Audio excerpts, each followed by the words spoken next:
So good afternoon, everybody. My name is Neeraj Mandhana, and I welcome all of you to the online profile building fair. I believe this is the first time that some event like this is happening in the country, and I'm so thrilled to see the response that all of you have given to uh, my team and I, and it's unbelievable the thousands of students that have shown up and the hundreds that have registered for every session. So it's kind of overwhelming. So I know that I'm speaking to a full house today. I know that the event is also broadcasting live on YouTube. So welcome to all of those who could not join us in the Zoom call, but are watching this from YouTube. I want to let you know that even if there are people out there who could not attend the session but are interested in watching a video, it will be available later on our social media. So if you go to the Next Genius YouTube channel and Instagram pages, you should be able to see a copy of the talk from today. So I want to start by saying a very big thank you to all of you. I also want to applaud the entire Next Genius team for the outreach that they have done and for the quick speed with which they have converted the idea which I had a few weeks ago into reality. So hats off to all of you. Brilliant job. And thank you to all the school counselors out there for sharing about this online profile building fair. I hope over the course of the next 3 days, many of you will get opportunities to attend multiple sessions that are in alignment with your real self, and you're able to connect with either those opportunities or similar opportunities as you present your best foot forward in the college application process. So having said that, I thought I should present a story to you. I personally love listening to stories and telling stories, and I thought instead of giving some boring talk or a lecture, I thought, let me have some fun here and let me present a story. So I have late last evening, I prepared a little presentation by way of telling a story here. So let me begin sharing my screen. I hope it is visible to everybody. I think if there's any problems, great, Devesh, thank you. So, and before I embark on this story, I want to invite all of you to ask any questions at any point of time. I will try to answer as many of them as possible, but my only request is that I will do it at the end of the story. So feel free to ask questions at any time by pasting it in the Q&A box, but I will try to answer them right at the end. So having said that, let us begin. Now, imagine we are starting a top global university, which is imparting knowledge, education, wisdom for the 21st century. Okay, we are going forward in our life. We are going forward into the 21st century. We need a modern university here in India, and we are looking to build something great that is going to come for the next 1,000 years. So you and I are doing this. We want to build a great institution. Great institutions are built on great foundations. And we are looking for the best of teachers. We are looking for the best of facilities. We are looking to build this fantastic spirit and a culture at this college. And before we know it, we start asking ourselves this question, this very simple question, that a college is only as great as the student it admits. So on what basis are we going to admit these great students? So as trustees on the board of this university, you and I are sitting down, scratching our head, and then we put an ad out in the newspapers and online, and we say, hey, we are looking for help with this. We are looking to recruit somebody who is going to head admissions at our 21st century university here in India. And applications pour in. We finally shortlist 3 very interesting candidates. We invite them for an interview. The 3 candidates are called Mr. Academic, Mr. Professional, and Miss Holistic. Mr. Academic has a background of another Indian college. So this is a gentleman who was working at another college in India and has decades of experience under his belt. Mr. Professional has been working abroad and he has experience of working in admissions in Europe, which is UK, mainland Europe, as well as Canada. And Miss Holistic comes to us from the United States. Okay, so let's begin our interview of our three Vice President of Admissions. The first person into the room is Mr. Academic. So he is the classic, and the gist of our interview with him is that he only cares about academic merit. So when we ask him, hey, Mr. Academic, who should we select and invite into our university, he says, look for the best, look for the brightest. And when we ask him, can you define that? Can you help us shortlist? On what basis? He says, you should be looking at school grades. You should be looking at a rank on a standardized entrance exam of some kind. And for those students who perform in the absolute top percentiles of their school or of the entrance exam, they are the ones we should be taking in. And for some subjects where academic scores don't matter that much, artistic, architecture, music, dancing, acting, filmmaking, for example, we should ask students to submit a portfolio.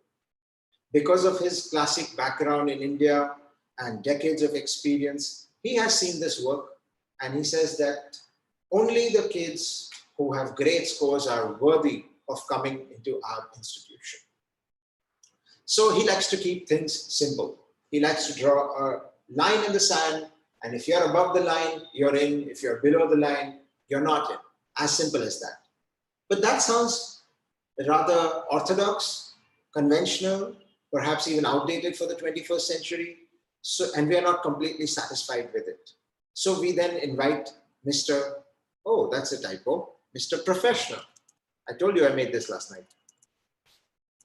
We invite Mr. Professional for an interview, and we interview him, and the gist of his message is, I don't just care about academics, I care about professional readiness and whether the student who is applying to us aligns with the course that they want to pursue. And he tells us that he would separate the wheat from the chaff, the good from the bad, in the following ways. He would look at their school grades. Definitely, they're a strong indicator of academic merit. He values it just like Mr. Academic. And he also values the portfolio. And then he says, okay, sometimes there might have to be an entrance exam, depending on the course that you're applying to.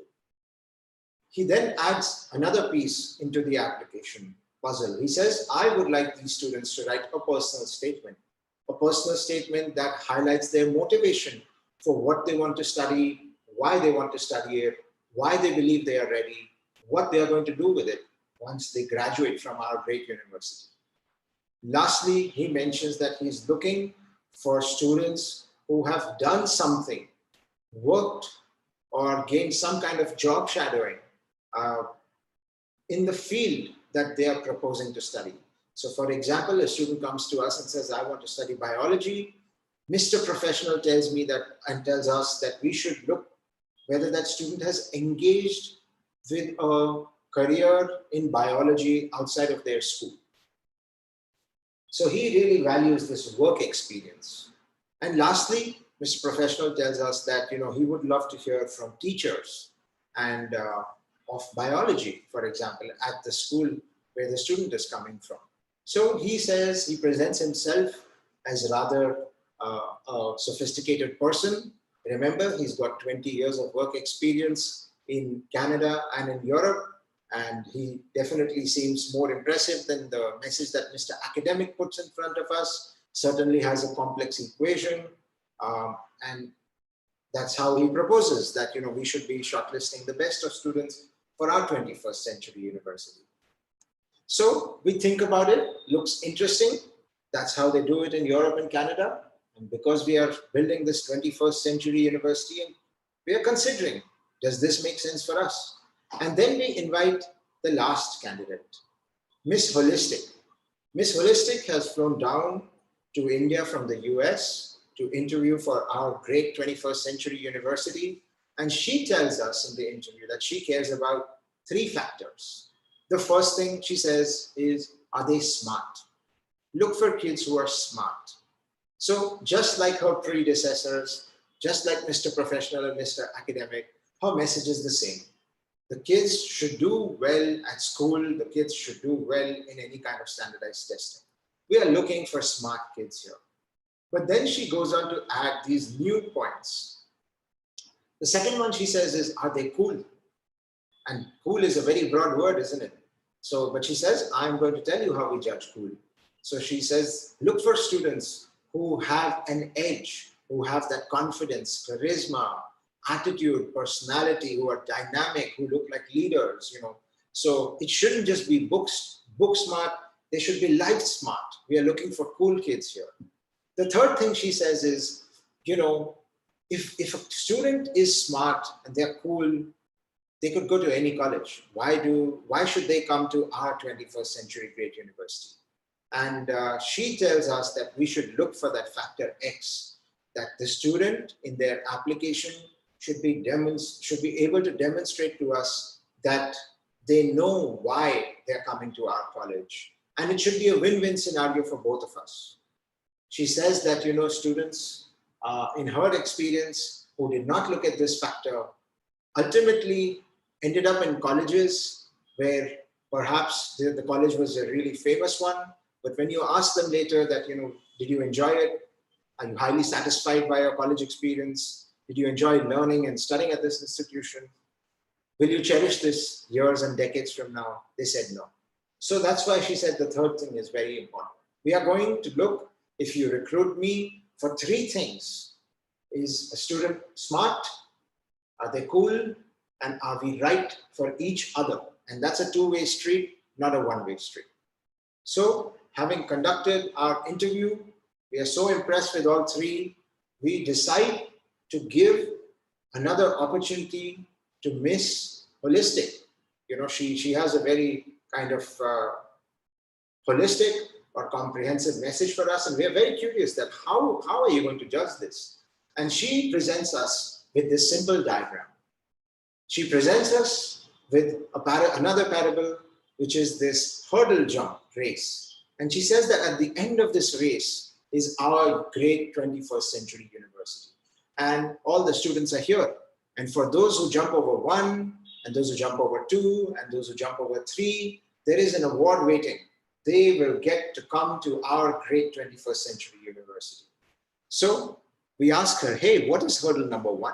And she reminds us, didn't I tell you in the interview? It's the smart kids. So we say, okay, tell us, how are you going to measure this? So she enlists the following. She says, I'm going to look at the subjects that they chose to study.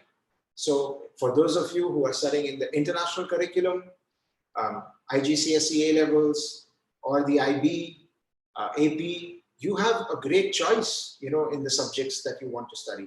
And for those of you in the audience today who are studying in the Indian curriculum schools, you also make a choice of streams and to some extent the subjects within those streams. So the first thing that Miss Holistic tells us is we should look closely at the subjects that the students have chosen to study.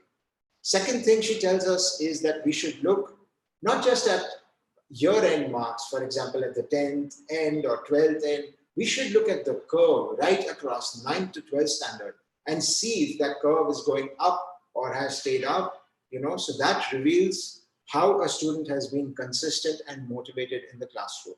She tells us not to look at individual data points, but reminds us to look at the trend, which she says is more important than individual data points. Of course, she's a big proponent of standardized testing and entrance exams. So she says that we are going to do some of that and judge from that. Then she tells us that we are also going to judge how students who are applying to us for that course or that major have gone above and beyond their school curriculum and engaged academically or beyond the classroom, beyond the school with that topic. Again, if you thought that you would study biology, how did you enhance your knowledge of biology beyond the portion or the curriculum or the opportunities that your school presented? So she tells us that she's going to be looking at this factor. Of course, she wants to hear from the school teachers, and she would like to have recommendation from the biology, chemistry, math teacher. Lastly, she tells us for the students who are artistic in nature, who are not strongly academic in the STEM or humanities or business, but who are more artistic uh, performers in fine arts, for example, she wants to see a portfolio, she wants to see a resume, she wants to hear from those teachers. So a student who does well in all of those, either academic or artistic or both, if a student really has those multiple intelligences, they would jump over hope number one, hurdle number one for Miss Holistic. The second mystery factor, which we are holding our breath and waiting to listen to her, is are they cool? Because both of us are sitting there at the high table and scratching our head and thinking, how are you going to define cool? That's such a broad word. And she says, I'm going to look for traits of leadership in the student. I'm going to look for traits of team play, of community engagement in these students. She tells us that I'm going to look for intelligent and different talents, unique talents that they possess outside of what they intend to study. So, for example, a student might tell me that they are a biologist, but then she says, no person is just biology. They are also an artist, for example, or they might be a musician, or they might be an avid sports person, for example. So she reminds us that to define cool, and cool for her is somebody who is going to make the college campus, our 21st century university campus, a very exciting place to be. Cool is somebody, who's definitely got the brains in the classroom, but who's got the bronze on campus and is also going to make us proud in the future as an alumni. They are going to be a great roommate, for example, to their roommate. They are going to be a great Samaritan on campus. They are going to help people.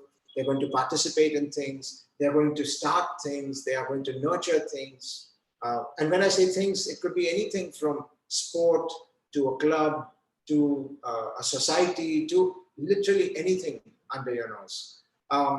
And we ask her, how, Miss Holistic, how are you going to judge all of this? So she says, I'm going to look at their profile. I'm going to look at their resume. I'm going to ask them and assess the things that the students have done outside of studies, whether it is at school or it's outside of school, whether it's in the evenings or weekends or winter break, summer break, does not matter. I'm interested in things that the students have done, have pursued, have spent their time, effort, money, energy pursuing outside of studies. So that's what she means when she says profile. She also tells us that she's going to ask them specific essays. She's going to look for recommendation letters beyond the school. And she proposes that we interview the shortlisted students. So she says, by a combination of looking at those things, I will know and my team will know whether that applicant is cool or not. And lastly, she says that once a student has jumped the first two hurdles, they are truly an outstanding student and they deserve to get into multiple universities, let alone our great 21st century university. And she says that at this point, the students will have multiple options. They would have applied to us, they would have applied to maybe 10, 15 other colleges. We have to be extra careful now. Will they come to us if they are truly smart and cool, or go to our main competitor, that uber cool 21st century university that maybe is there in Singapore or America or London or somewhere else in the world? At that point, she says that we have to assess through assessing the student in more essays, interviews, and their recommendation, whether they are really keen to come to us. Do they even know why they are really wanting to come to us and not to somebody else? Are we a good win-win scenario for each other? So that in a nutshell is how the mind of Miss Holistic works. That is very much a parable for her history and how she's suggesting we run this 21st century university here in India. All right. Now, it's 4:19. I believe I have presented everything in a very interesting manner. And I'm now going to switch gears. I'm going to stop talking in parables and I'm going to start talking about things that I have seen in my last 20 years of doing this. I have seen students pursue. So I have seen students attend interesting summer schools where they thought maybe I'll go to a university abroad, or maybe I'll go to a college campus here in India in the summertime when school is not on, and I might pursue a new topic. I might go there and see what life is really like in college. Maybe I want to pursue a topic that I'm not getting a chance to study here in school, or it's a more advanced level within the subject that I'm interested in. So that's a very common thing that many people do. They go to summer schools, they go to summer camps. That's the first one. Satisfies our Miss Holistic. The second thing I have seen students do, and this is in no particular order, by the way, I'm just going from top to bottom, is I have seen students ask very interesting questions. Questions that don't have simple answers available on Google and the internet, and where students have had to go out there and perhaps interview people or collect data or analyze data, and in a very scientific method try to research and understand trends and set up experiments and try to come to some interesting conclusions towards the question that they have answered. Now, I've seen students do this by themselves. I've seen students do this with their teachers. I've seen students do this with university professors, industry professionals here in India and abroad. So it goes on to show how their academic mind works, and it goes on to show that they are ready for university level thinking, beyond high school level thinking. Another thing that I have seen students do when it comes to profile building is they talk about a certain personal commitment that they have. And obviously, many a times people say, hey, I took care of my grandmother and she was really ailing with something and she was struggling. I had to spend a lot of time. Can you really write that in a profile, even though I spent 20 or 30 hours a week seriously doing that? And I would say yes. If you have any interesting personal commitments towards your family, towards your parents, your siblings, etc., please talk about it in your application. I don't think people talk enough about this. Okay, so that's another one. The next thing is, and this is a very popular one, it's talking about internships. Now, unlike the West, where organizations offer internships to high school students in a very structured manner, in India, I have not really seen a high school level dedicated offering from corporations and startups and organizations. We are just at the cusp of this. This is just starting. And typically internships happen either with family members or friends of the family or friends of friends, etc., where you go, you job shadow. Because, at the end of the day, people in serious organizations are also slightly concerned about somebody who's 14, 15, 16, 18 years old coming into their office and into their organization. They're always a little skeptical about what you can actually deliver and how you're going to behave. But internships, I have seen very frequently, are a great way to build your profile, especially when they are genuine. A lot of people make this stuff up, just because dad knows somebody or mom knows somebody, and it shows in the application that there is no depth. So I would say to you that, be genuine in your pursuit, go learn something interesting, think beyond your school. An internship is a great sneak peek into the world of adults. Use this as an opportunity to not just learn something interesting, use it as an opportunity to think that, do you really want to be doing something like this? Does this culture, what these guys are thinking and doing and envisioning, does it really align with you or not? Use it genuinely as an experience to enrich you and let it look good in your application, all right? Of course, artistic and cultural pursuits are very common. We see students doing all kinds of things, whether it is fine arts, photography, filmmaking, acting, singing, playing music, any other kind of artistic or cultural exposition that you would like to pursue, please go for it. Please excel at it. You don't necessarily need to have won competitions, or you don't necessarily need to have performed at very large audiences, etc. As long as you can put a nice portfolio, which is a collection of how you pursued that art, you might be able to put it together in a PDF or a video file, and you could share that with your college, and the college will definitely value that. Even For example, like our hypothetical student who's going to study biology, maybe loves watercolors and put together a collection of her paintings and submit it to the college. Remember, Miss Holistic said, I'm interested in other talents. So that could be a very interesting one for our hypothetical student.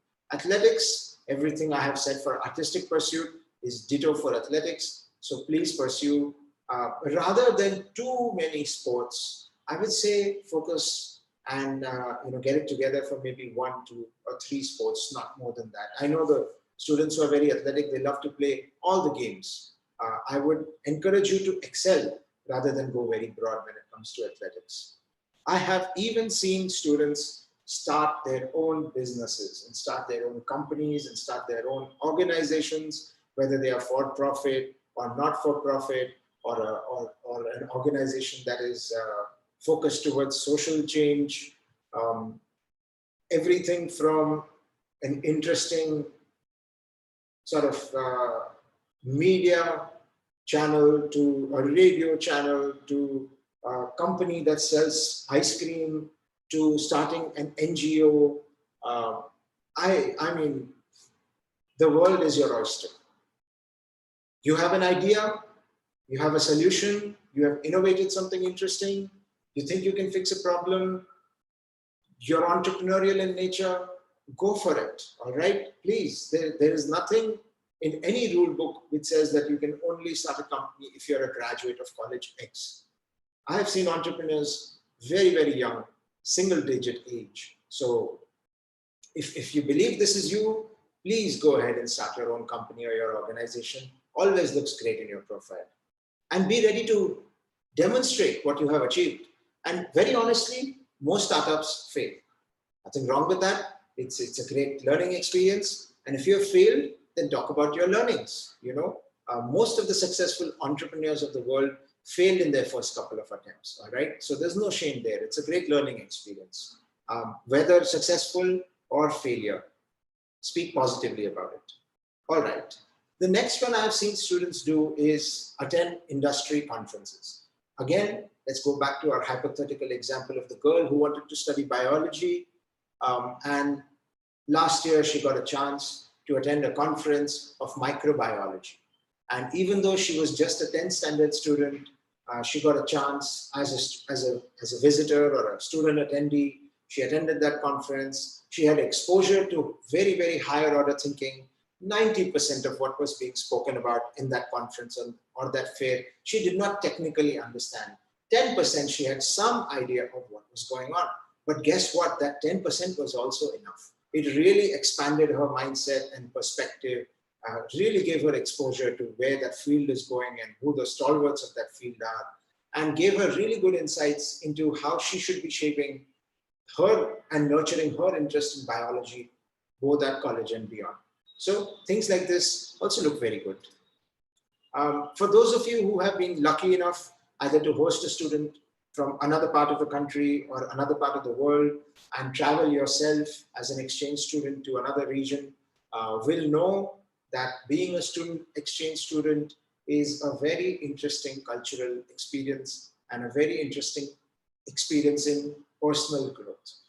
You, as teenagers, look at your own life, and obviously you live in a bubble because you're at home and you go to school and you go out with your friends, etc.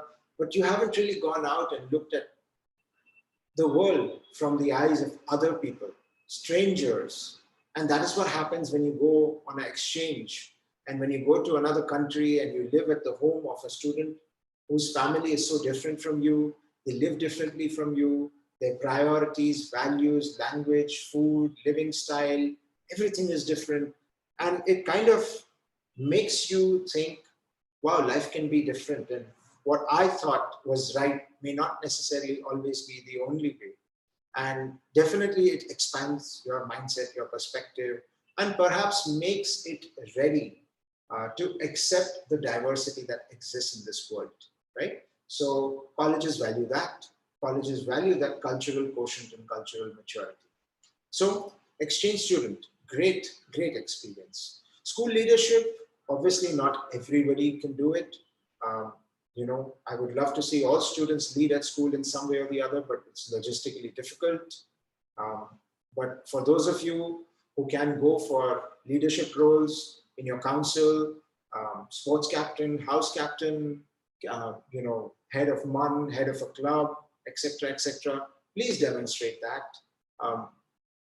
Colleges, the best colleges around the world, are looking for students who have been in a leadership role, strong leadership role at their high school. Okay.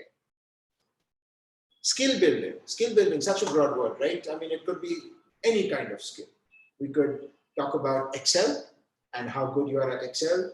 We could talk about horse riding and how you've been doing it for 8 years. We could talk about whistling. That's right. I had a student last year who was a whistler and an expert whistler and had traveled outside India to give performances. And that's such a unique skill.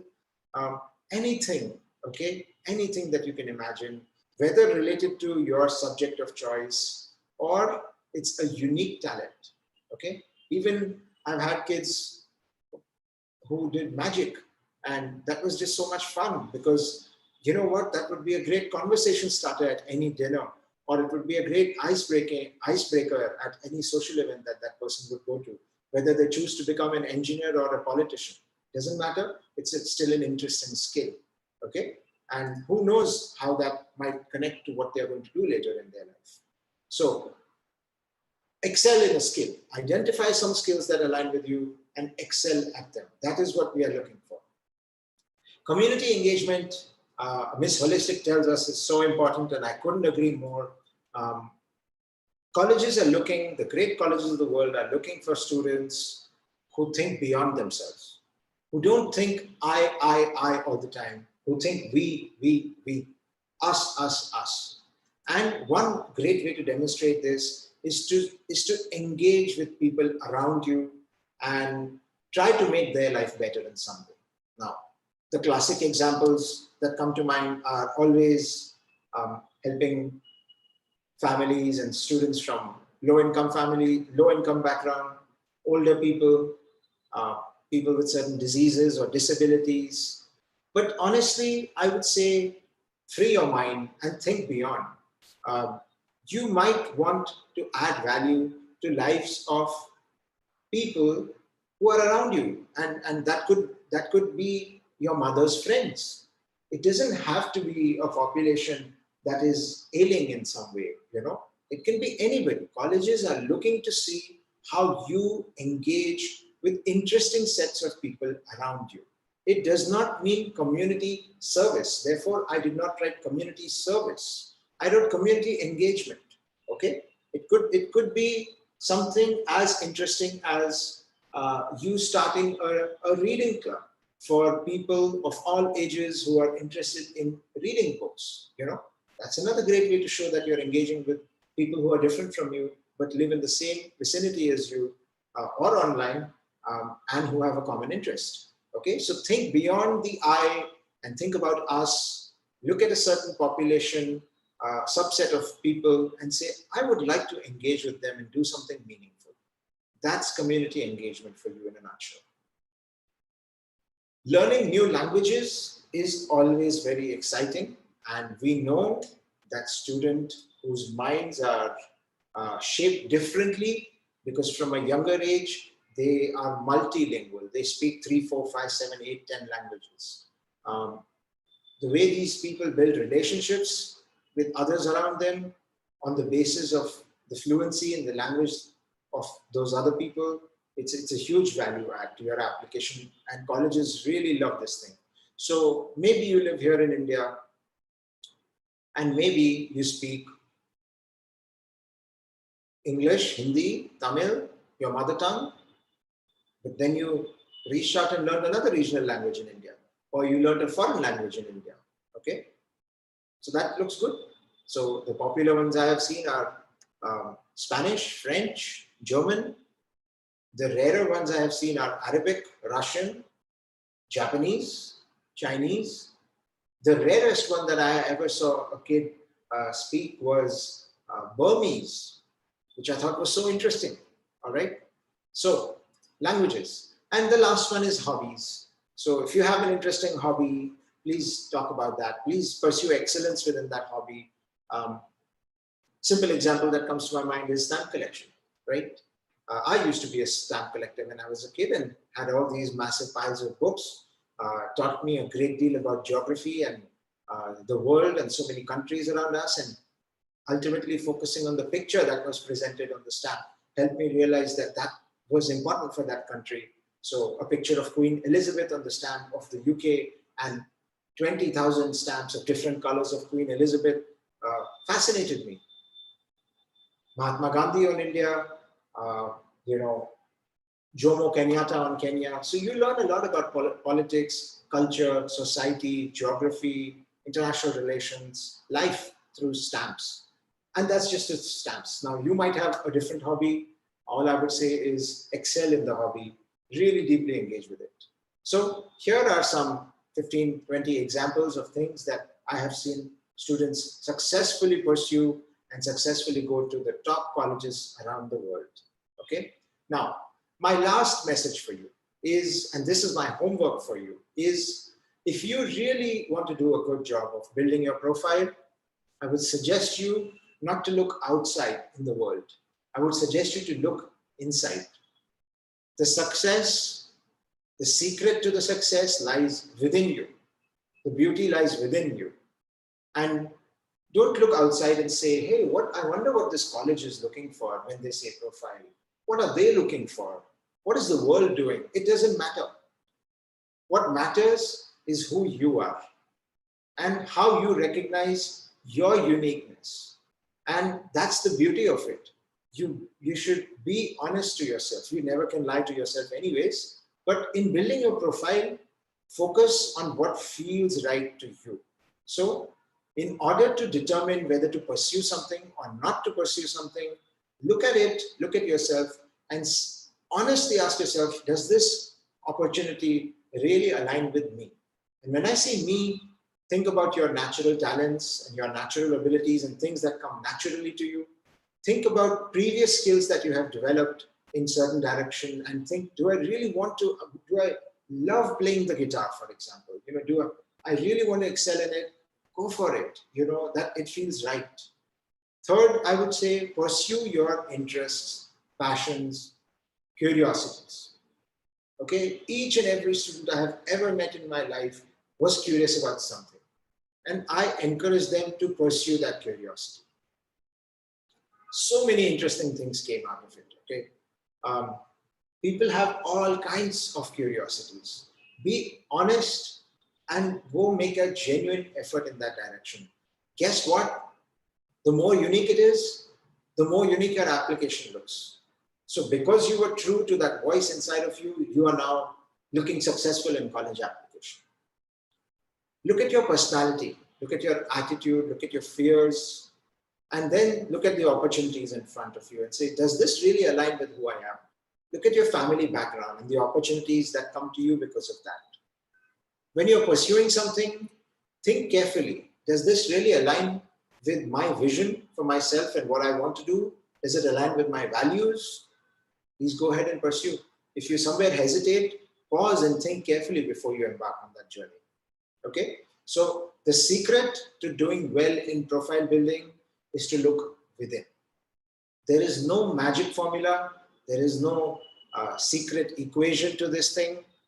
The reality is look within yourself, excel. I leave you with those two messages, and that is the end of what I wanted to talk about. It is now 4:40, and I think there are many questions that have come in, so let me try to answer those. Okay, so people have asked all sorts of questions. I'm going to try and focus on questions that are related to profile building. So apologies to people who have asked me about academics, etc.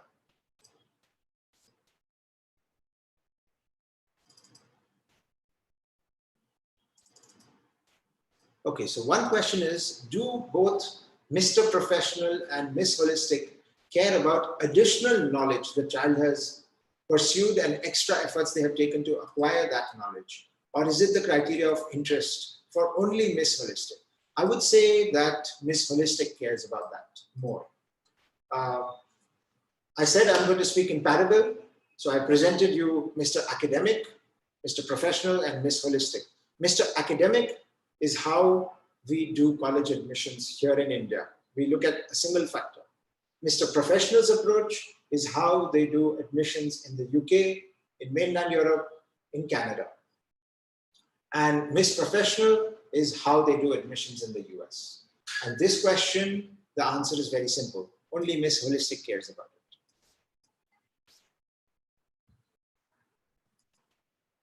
Okay. So somebody's asking me about debating. I would say brilliant. If you enjoy it, please go for it. I have seen students do all kinds of things, from taking part in debate competitions at school, to taking part in Model UN, to a leadership role at school where they are a prefect and have to speak at the assembly or at special events at school. We have somebody who's going to talk about a program called Speech Debate India. So if you're interested in debating, I would encourage you to go to that. We have somebody else who's coming to talk about the Trinity examinations, and that's another great way to demonstrate your love for public speaking. So another question is, does community engagement also mean developing collaboration skills? Absolutely, I love this question. And I would say that when you think about community engagement, think of the 3 C's. So first, communication. Second, collaboration. Third, cooperation. Okay, so when colleges are looking at your application and they're trying to see, are you a solo player or are you a team player? How well do you do either? And doing community engagements, try to demonstrate these 3 C's in your college application. Okay. Okay. Another student has already told me about Korean. So very good. Another question is, in skill building, can we talk about cooking? Absolutely. Please talk about cooking. I love cooking. You know, if you can demonstrate that you have interesting skill, that you have excelled, you could even build a cooking portfolio. You could get a recommendation letter from somebody where you have been engaging with cooking. You could take part in a competition. You could design your own recipe. Okay, cooking is a great and very popular profile building activity. Rarely do I meet people who tell me, I hate food, I despise food, I don't want to talk about food. Okay, so broadly, 80–90% of humanity will enjoy thinking and living food. Okay.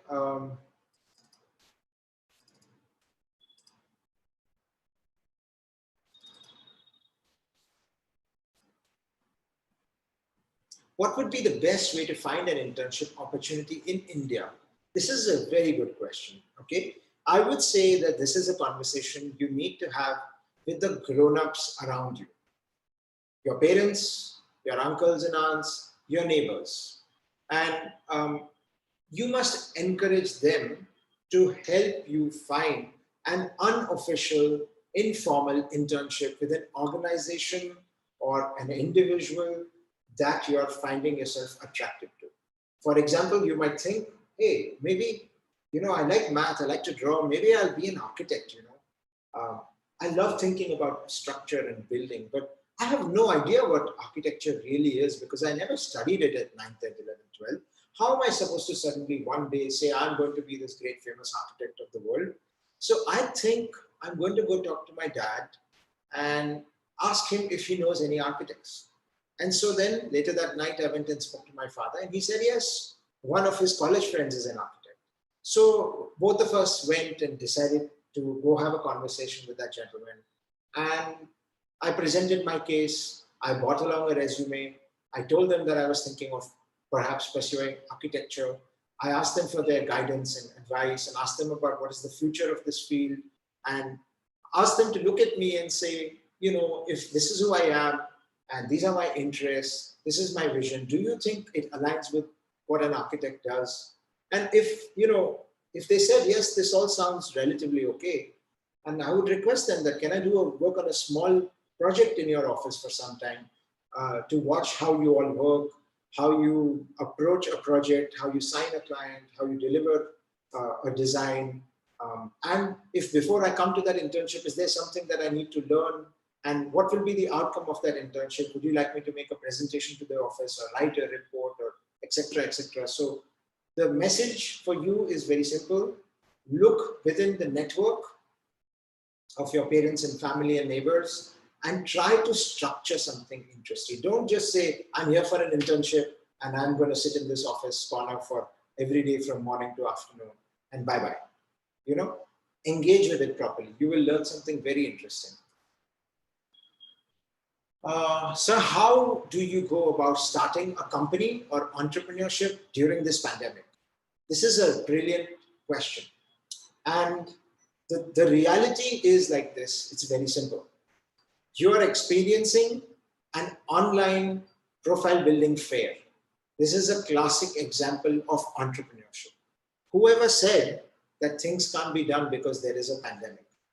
My team and I sat down and said, right, we cannot visit schools, so let the world come to us.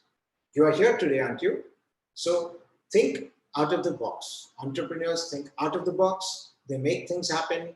I highly encourage you, if you're an entrepreneur, to look at a problem, come up with a creative solution, and embark on it. All right? Are online summer school courses effective? So I would say that if this is in the current COVID-19 scenario, they definitely cannot be a substitute, right, for the real experience. But if you really see value in the academics they are providing, I would say go ahead and do it.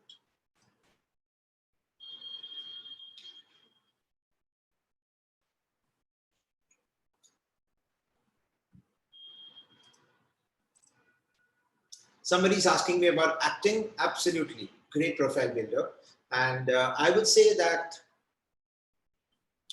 acting, for those of you who are looking to become public speakers, business leaders, performers of any kind, for those of you who envision themselves to lead others, acting skills are very useful. Communication, somebody else is asking about communication skills. Absolutely.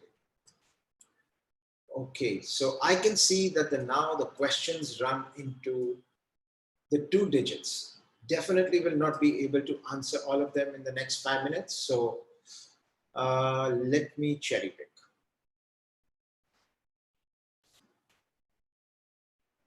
Somebody's asking me whether running a social media page counts for something. Absolutely, it counts for a lot, especially if you've been able to talk about something that is different and something where you have built a sizable number of audience that is engaging with you and you are very active, then definitely a big plus. If it's something you started last minute in grade 12 just because you wanted to put something in your college application, then no. One question is, are achievements earned in grade 8 and below counted? So from the perspective of the highly selective universities around the world, I cannot think of a single one that would look at before grade 8, unless you have something absolutely extraordinary. Recently, I had a student who had a Guinness World Book of Record, and that was done before grade 8, and they wanted to put that in their application. And I said, well, talk about it in the essay. You cannot put it in your resume and your profile, etc. Put it in the essay, okay, or talk about it in the interview.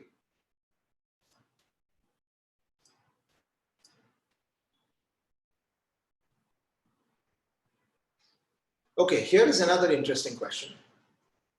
Can playing video games be claimed as a profile activity? So, things like socializing with my friends, watching TV, Netflix, gaming, football, I do this for fun type of thing. Unless you have really excelled in something, unless you have demonstrated merit in some way or the other, no one's going to get really impressed with that, all right? So if you're doing things that everybody else is doing, then a college is not going to give you credit for that. So if you're interested in games, go excel, take part in a competition, build a game, do something interesting with it, rather than just I'm passively playing it for 5 hours a day, every day. So, and I see many kids, particularly STEM students, doing this. You've got to excel, people. The important thing is to engage meaningfully with that activity and demonstrate excellence. Okay, I'm going to take one last question. The question is it okay to include our side hobby in the portfolio, even if we haven't achieved anything in it? So, I would say that, like I gave the example of the student who wanted to study biology, but was interested in art and drawing. Um, and maybe that student is not going to go to college and study art per se. But don't you think that those artistic skills might come in handy while studying biology? We certainly know that high school students have to draw animals and plants and bacteria, etc.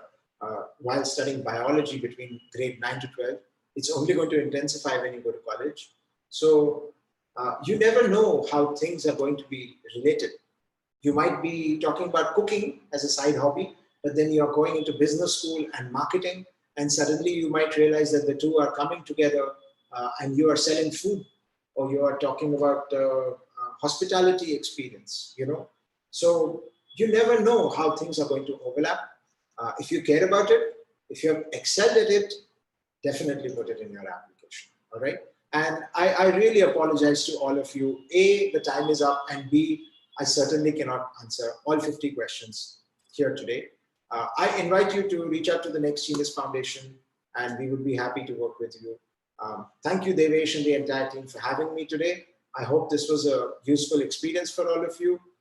It was great speaking with you today, and I wish you all the best as you enjoy the next 3 days, as well as your profile building and college application journey.